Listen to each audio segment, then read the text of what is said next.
C'est-à-dire non Chilombo a coquité. Chilombo a même mis son échec. Donc ça le la jouer oyo a fouté. De faut à la libanda. Tous les peuples oyo ya karaté, tous les peuples ya lelo. Et bah vient la mission ya ba député. Étude na bino bosala eza ya pamba. Bozo me mamboka na échec. Mutu moko abanda kokosa bino, bozala na sima na bino, bozala na sima na ye. Bozana ba mbongo, bozana mituka. Mais nini bozo luka? Félix Tshisekedi c'est tout à fait normal. Atambola, à se sentir libanda à l'aise parce qu'il y a un bio de cause à Congolais et à la raté. Sauf que cause à Congolais escroquerie. Le lot de la tenue foufou comme combien? Par exemple, ça y est, Kabila Tiré on a 500, comme on a 1500, le gouvernement de la libanda na ken. Le ministre des Finances, ils ont bon, on a bima libanda. Pour ma campagne, les gars, on a comprendre les minutes. Il y a Liboso na yebisi Kabila na parti na ye.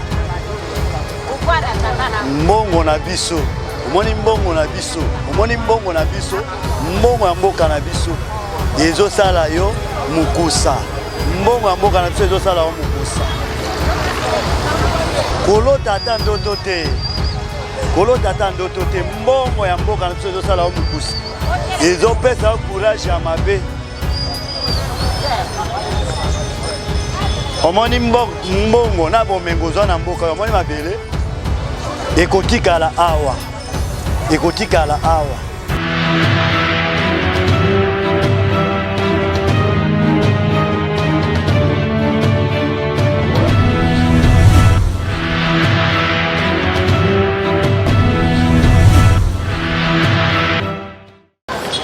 Moni eza pasi pona biso.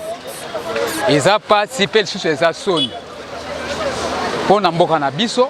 Pour le gouvernement na biso oyo. Je pense que banda qui na gouvernement oyo. Tozu échec. Tozu échec total na gouvernement oyo. Andenge to bani na gouvernement, peuple a bénéficié na noté ata 1%. Ma promesse oya Chilombo nyonso apesa ki biso. Nyonso tozu échec. Lokuta elekani. Lokuta pona Chilombo elekani. Ata jouer rabeta ka bal na terrain. Soki ozana pe mate, obeti bal, olembi, okokite, ozo fute, babimisaka na terrain. Joueur soko fute, babimisaka na terrain. C'est-à-dire non Chilombo a kokite. Chilombo a memi biso na échec. Donc ça lokola joueur oyo a fute. De faut azala libanda. Toza peuple oyo ya karaté, toza peuple ya lelo. Et ba vient na biso ya ba député. Étude na bino bosala eza ya pamba. Puisque ce totali eza na ba docteur na kati, ba professeur na kati. Papa soki atangisi mwana, atangisa mwana pour un jour a changer vie na ye, to abongo la vie na ye. Mais bino ba vient na biso ba député ba ministre. Qui député na bino eza pamba ba titre na bino eza pamba kotanga na bino tozomona ngote bozo me mamboka na échec mutu moko abanda kokosa bino bozala na sima na bino bozala na sima na ye bozana ba mbongo bozana mituka mais nini bozo luka biso peuple tozana passe bansu ba locataire mais to telemika place moko tolobi ti tokokomisa mboka na biso na suka vraiment monsieur Chilombo trop c'est trop. Oko baba kisaka mutu bambula soki osali bolamu. Mais ata bolamu moko sali peuple congolais te. Okozonga na nini? Na boulangerie ali pocheli biso ou bien nini? Okozonga na nini? Trop c'est trop. Na bato bazo tinda yo. Okoye ba valeur na biso. Mubutu agangaka bakumise lokola nzambe. Lelo Mubutu aza wapi? Peuple yango oyo boyaka Mubutu ezande biso.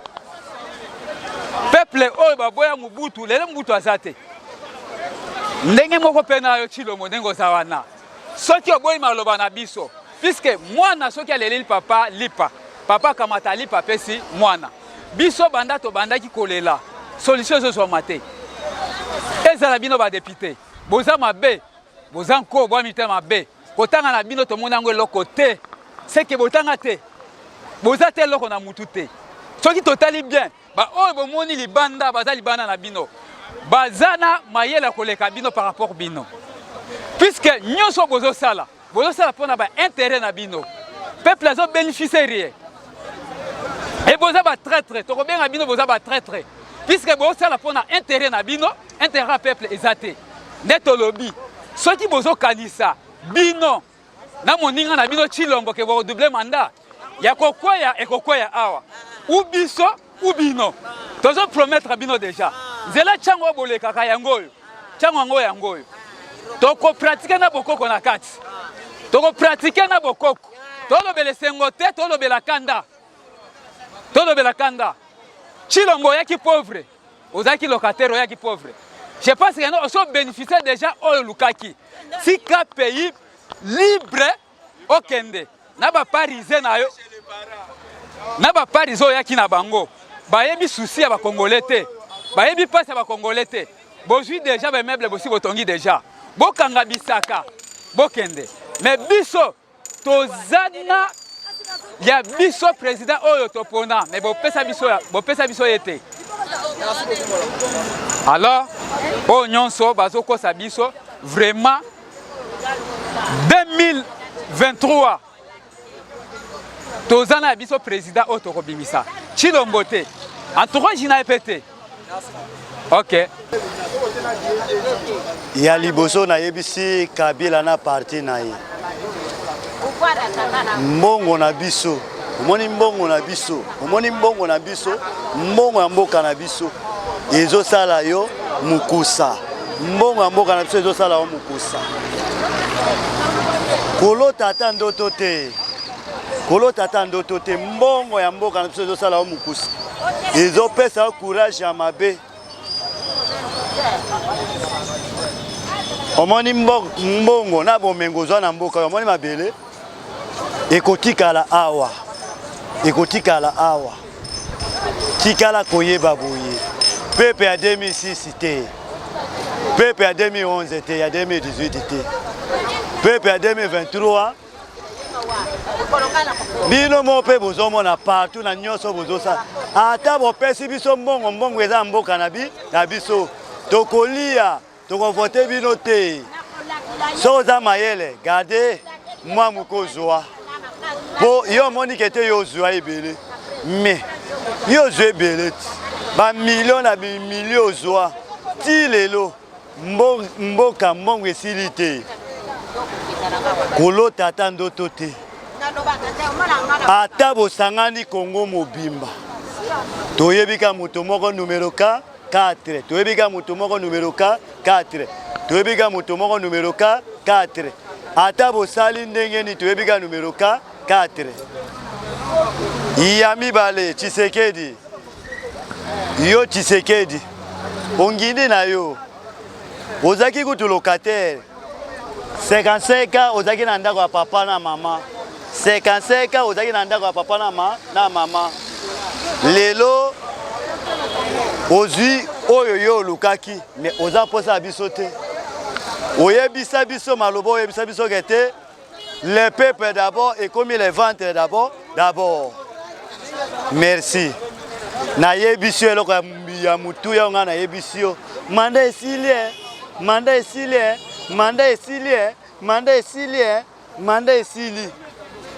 kobosana te manda esili ya mibale nyonso totali baoyo bahonorable nyonso oyo tobenga bahonorable manda esili boya lisusu epa na biso tokotuna bino oya na mbongo yaka tia mbongo tokovote bino lisusu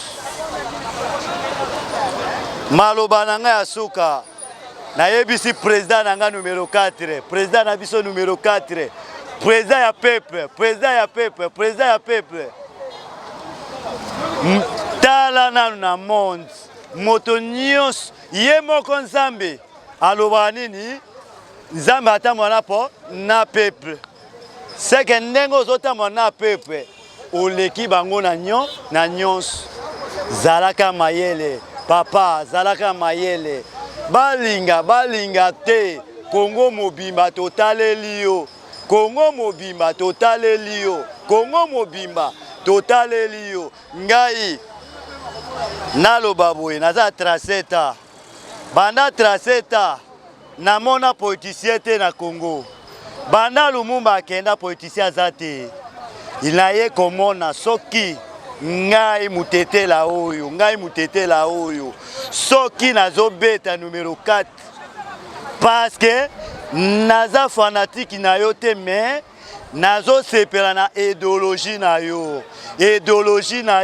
ne nazo sepela mais naza fanatique na makila te nazo sepela ba idée na yo tambola ba idée malamu papa journaliste Chilombo azokende kotambola pamba Chilombo azotambola pamba asali 3 ans esili etikali ye kaka basanza na 1 an etikali basanza eske basanza oyo etikali atikali na 3 ans to atikali na ba mois atikali kaka na ba mois wana yango akobongisa mboka yango Chilombo tozoyebisa ye toyebi te ko mutu atambolaka soki otamboli oke liboso na maloba oyo ezobima na minoko ya bato ifo kozongwa nsima otala nanu yo okanisaka te mboka mobimba yo vandi ata mutu moko alingaka yo Chilombo aza te yo kolakisa biso nini na 3 ans osali eloko te na bamwa oyo etikali eloko nini yokosala yo na mbongono yo ozwi okosimba nzela okenda na yo deja si obima na babandarole obima na bapancarte obima omipesa publicité omoni mabe na ngai naza mutu wa mabe nabimi batianga na banderole nabimi batianga na pancarte mutu moko avote ngai azate yo moko milongola na batu na yo bomilongola bino nyonso bongo lelo yo zoloba ke o babakisa yo 2 ans ya manda nani akubakisa yo mama na yo marti zela liwona yo okina yebisa yo soki ozo sakana na ngai zela etikali cérémonie ya mibale awa nako sali le cérémonie yo buka nzete nyonso onzambe alona ngana yebi banzete no kubuka oyo basala ka ba cérémonie na bakoko ngana ko sali le cérémonie bino mibale na mobali na yo azana kingakati komeka te kozonga na yo lisusu te mobali na yo azana kingakati na yo bomi pesa conseil bino mibale bokutanaka yo deja sio obima na babanderole tolemba yo obima na babanderole tolemba yo na bapancarte tolemba yo na baministre na yo na badepute na yo tolemba yo kenda na yo ngana pesa yo ba benediction kende mema mbongo soki memi mbongo te na mobali na yo moko bokotikala maboko pamba mutu akomi na suka ya manda akoma kabisala sala président nyonso soki akomi na fe ya manda na ye asutukaka bayebisi eke non ere ekoki manda na yo esili akomaka alakisa neti akomi neti aozwi pouvoir lobi na ntongo akomi agité Félix Tshisekedi est trop agité. Félix Tshisekedi totalise aujourd'hui 100 et quelques voyages dans ce pays. Ba dépasse l'union sur trésor public na biso asali Chilombo azongiseli biso ata 100 francs te. Chilombo yo lobi autaki malade bango balobaki abelaka te. Chilombo toyokaki na ba vidéo lobi président na biso abelaka te atikala kobela te. Kasi via ayaki na mayaka ngo tolobi match ezobeta yango abeti ya vite to akumisaka imana to ebite. Il de personnes m'ont expliqué biso ba qualité nyonso wana. Félix Tshisekedi azaki na Dubai, le nazobisa yo akena Jordanie. Magela ya Congo. Au Kotambola, les investisseurs ne viendront plus parce que Chilombo n'est pas légitime. Le gouvernement de Félix Tshisekedi n'est pas un gouvernement légitime, est un gouvernement de l'occupant, est un gouvernement de Joseph Kabila. Au bazo travailler na Rwandais, au yabengaki Rwandais et le là comme moi na mboka. Félix Tshisekedi c'est tout à fait normal. asesantaka libanda à l'aise parce que mpiori akosa bacongolais ezalaka te sosi akosaki bacongolais escroquerie lelo soki batuni fufu ekomi combien bayebisa ye kabila atika yango na 500 ayo ekomi na 1500 alobi bomisanga libanda na kende yo ministre ya finance zwa mbongo nga na bima libanda mpo makambo ezoleka nga na comprendre bino te Chilombo c'est tout à fait normal azala l'aise libanda na kati ya kozala l'aise te na kati ya même bato na ye kolanda bango te bazochauffe ye bautokanga bato ya UDPS balinga bakende tina oyo ya kuna bamosusu babuki bango maboko bamosusu babeti bango makila etangi bakoma benga bango bamilitaire ya lamuka bamembre ya UDPS ete ya bino. Félix Tshisekedi est déjà au soir de son pouvoir. Félix Tshisekedi est déjà au soir de son mandat. Accueilli aya bosala ke erreur ya kokomi kotisaka na buzoba ki tribalisme ya buzoba bokanisa ki 50 ans au contraire 50 ans pesilaka.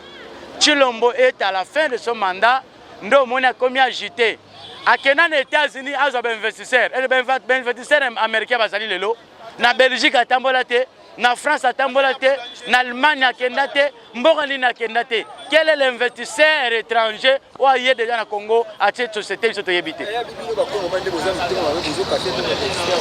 tala mutsomoni un président azo prononcer ba discours bazam tema mabe mboke kufa kala bazo selanga mtema mabe. Ce président ne convient pas d'être président. Un président de la République mutabete la kaye maboko azalakate. Un peuple qui est enfamé ba otikala ko linga yo te ata muloko Chilombo. Chilombo président ba linga kaye te. Soki président ou comme président ou comme ennemi ebele. Ennemi na yo numéro 1 peuple. Pour peuple soki la linzala. Yaya ce qui peuple est éveillé, pour le peuple congolais, mais tout là la rapongi. Ce qui est peuple local, le peuple africain, mais le Chilombo sont partis qui mbangou déjà calé, aux gens Belgique yaya. Ce qu'on a le mitema mabe, aux gens matsabiso na kanda. Toyo que l'homme tema mabe attaque Muluba, toyo l'homme tema mabe attaque moi na maman Marthe, toyo l'homme tema mabe attaque Nani. Ce qui est mon congolais azolo belayo mabe, c'est parce que congolais zo kufanzala yo zolia. Dans un monde, dans quel pays?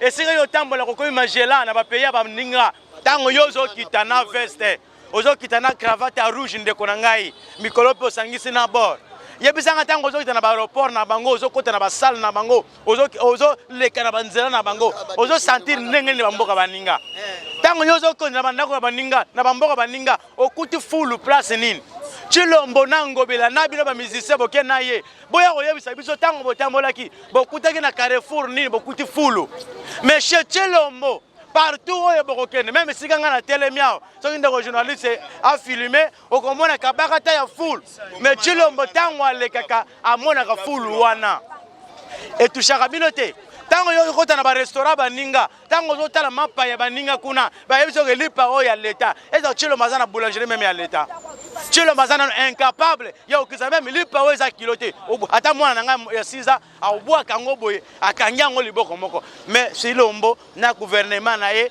na ba taliban baza incapable ya okisa ta lipa ya pamba lelo lipa comme spécial lelo matembela pamba utaka na ndako na ngai na simanda ko na biso comme spécial pour les matembele le faut préparer ba 1500 pour les matembele bien ndako mobimba c'est vrai ça congolais na eloko ya biso bongo naturel tozo sala simanda to comme ça ko sutukela yango mais ce Félix Tshisekedi va aller partout dans le monde appeler les investisseurs bakoya koyoka maloba ya koloba mais na mitemba koyebisa ye tokoya mais na période na yote parce que toi tu es un président illégitime jusqu'à ce que le Congo bakoza bonsomi bakoza président ya solo oyo peuple akoyebisa que non boya président wa za en place aza président ya biso moko ba peuple to votaki ye penza yeyo et les investisseurs vont venir kaka Félix yazo si manzana na aéroport bazo contester ye na mboka na biso bo poza bazo contester ye ba mindele ebele bo poza ebele bazo contester ye soki oye na société nini o chango wapi bakolia yo mbongo na bato ya UDPS bapiller yo babanki na yo bapiller société na yo parce que zo risquer plutôt investisseur nyonso akoya akoma membre ya UDPS soki aza na côté ya UDPS te aza na vision chef de l'état te tukupanza société na ye omonaki mpona baopérateur économique bakisa Thomson yaya Thomson eza yanga na sombi yango na futi taxe na yo l'état yo exige nga kitiselanga Thomson yo somba ya yo l'état oyo imposer biso prix tango yo ko tia prix na yo na marché biso to bien loko na biso peut tout la te biso peut revoir prix na biso mais yo kita oyo iza ya mutu est-ce que kitaki et kitaki te soso yaki et yaki te. C'est l'incompétence, monsieur le journaliste Félix Tshisekedi balakisi qui est incompétence qui est 37 ans. Et c'est là qu'il y a mensonge, et c'est là qu'il y a qui bango sur le côté na pouvoir, il faut ba yakaba comme ben ennemi na biso, bangala ba comme ben ennemi na biso, peuple dans l'ensemble ba comme ben ennemi na biso. Or biso peuple muta comme ça biso ennemi, biso peut to benga yo ennemi juré. Ben investisseur pour que ne rejoint. Ben investisseur de IDPST, ils viendront travailler en République démocratique du Congo. Félix Tshisekedi va partir, mais les investisseurs vont rester. Attention, les investisseurs. Si l'homme est un président illégitime qui est contesté par le peuple, par l'ensemble du peuple congolais. On est à moi squelette à Pamba, ya bateau, balingi le Koso, bateka Congo, kaba Congo, na ba peuple na bango. Na maboko banganga bango ba bana ko bénéficier na mbongo na biso. Voilà un peu là ko yebisa yo ba voyage à Félix Tshisekedi c'est là le mutalinga kufa a commis pena kufa commis ko lobimisa nyonso ci le mandat esili il va faire des voyages pour Alexis Nazala qui président il y a pas de mal azonga okomona simaye aucun investisseur qui viendra aucun. Merci beaucoup na landi bandeko pardon bazotu na ngai numéro ya biso. Aux gens poso contacter biso ezala yo mutayi pes aux gens poso zo mateye pa oseya benganga na la kisa yo ndene bateyaka aux gens posa ni nezo pesa bino pas chez bozo sala te na yebisa bino ke bino boza na pouvoir bomimina ki aveuglement biso zo mona pas yo bino bomona ki tango zaki na opposition na ndimite ke bona boy 2023 tango boya bo na komona sikoyo mabe ah boza na pouvoir bomona mabe bomona ki na pouvoir déjà bosaleli yango te lelo bokomi na mandat na bino numéro na ngai ya WhatsApp ezali plus 243 89 80 37 554 plus 243 89 80 37 554 benga biso pesa biso mayele o tozo te ezamuke yo bakisa biso ebele poto bundela mboko pa bitumbo yo eza bitumba ya individu te na fingi mutu te na ya ko finga mutu te kasi kimbango alobi kende ko bundela mabele na yo o koma mo wumbu te na kata mabele na yo chilo mo pa ko komisa ngai mo wumbu te na kata mabele nanga kasi ya ko kende mabele nanga ekotikala nga ernite ngazape moto na tongo lelo do moto tutinga mwena loba makasi ezate na forcer ka lokola na luka na libérer mboka nanga normalement il a fallu na respecter repos o ba minganga papesinga o ba salinga kisha pukoko mais na respecter angote na zo kanga na faufiler na luka na e bandenge ni na ko libérer mboka nanga parce que nga nazo c'est l'élection mais na respecter repos te o ba minganga papesinga donc c'est ça pour laquelle le monde va linginga nino na kingo bachenga kisi ya bukoko nana mbongo ya okendela ta na poto te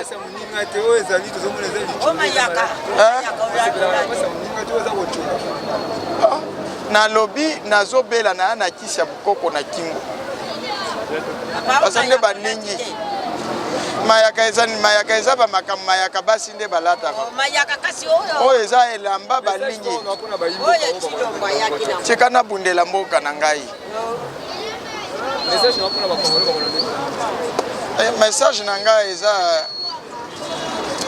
nazolite kaka poto libérer mboka oyo souci na ngai eza peuple congolais a se retrouver peuple congolais alia malamu peuple congolais dollar ekita peuple congolais avanda na kimia c'est pourquoi na obunda c'est pourquoi na otambola na teya mais nous avons un problème en République démocratique du Congo laquelle tozo lia biete dollar rezo mata makamunyo sezo beba nde na mona ba député na parlement balobi bango moko ke le pays ne marche pas bien.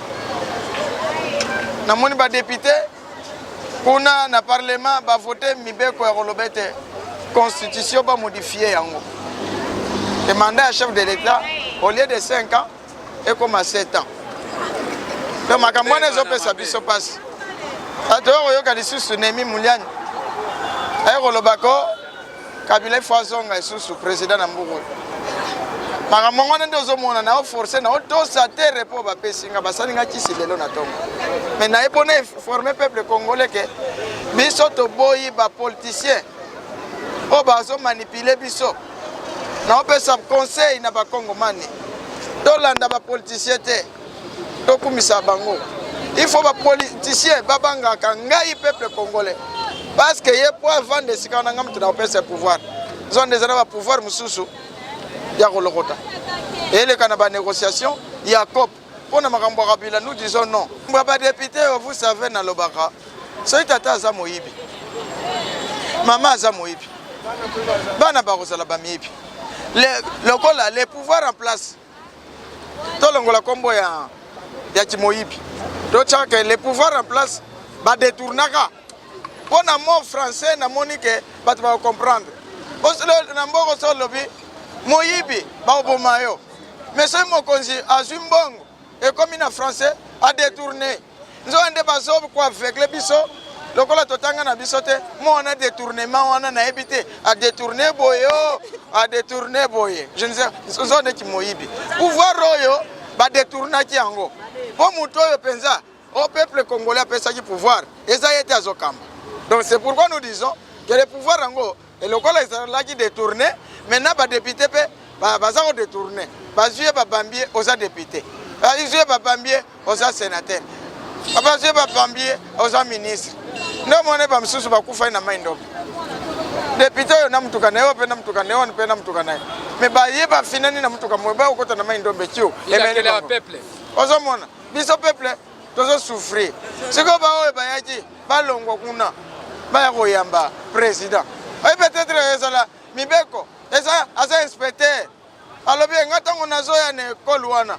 tout le monde doit être là pour m'accueillir boba na kelasi bozala wana ndozo mona ba député bazoya baya wa bakota na hotel babengani bango poni mbongo ezate babengani bango poni mbongo ezate nya pas l'argent et puis on va na hotel ya bato nanda kwa bato ya pamba mtoto nganda ko na ye ne babengani dans quel pays ensemble dans quel pays un député babengana ye papa ndeko bengana on dirait soso on dirait taba ça nini on me dit que ça la passe et ça la soni ndeko journaliste ça la nga passe ça la nga mawa ngana za la député na ba cravate obolataka ba cravate mususu mkoloto zo mona ngwe komi minene nga penza un député comme moi je suis député baba ndeko bengana ngana ndako mais ça fait honte dans quel pays comme ça et puis ça passe ndeko journaliste. Le pays ne marche pas bien. Et même le président Nabiso Mboka à l'opinion. Le programme nous sommes tous sali. Nabinon pas député. Nabinon pas ministre. Le peuple congolais s'est retrouvé dans le côté. C'est quoi un échec. Maintenant, qu'est-ce qu'il faut faire? Mais on a mandat déjà ils aussi là. Mandat aussi là déjà sur le bas. Il faut tout bon ça quand. Ah, tout côté année. Année pro-électorale babenga kango 2023 tokenda ba élection mais nyami oyo mulenga soki mulengi ayako bakiza lobio Kabila ozonga na 2023 na ina tuna bino ba diaspora bozolanda nga Kabila ozonga na 2023 koto IDPS ba modifier constitution ya koloba 7 ans au juste baliba mema biso wapi au moins que ça embrièvement. Donc des journalistes s'il vous plaît na respecter mes beko oyo munganga bukoko bapesinga na kisho bachenga na loba mingi te oya linga sunga biso mbongo te azala ta mbongo pe boso oneta wa ba osenga ngambongo bosama na mbongo te osenga mais l'autre osenga ba conseil bo pesa biso éducation politique biso to finga mutu te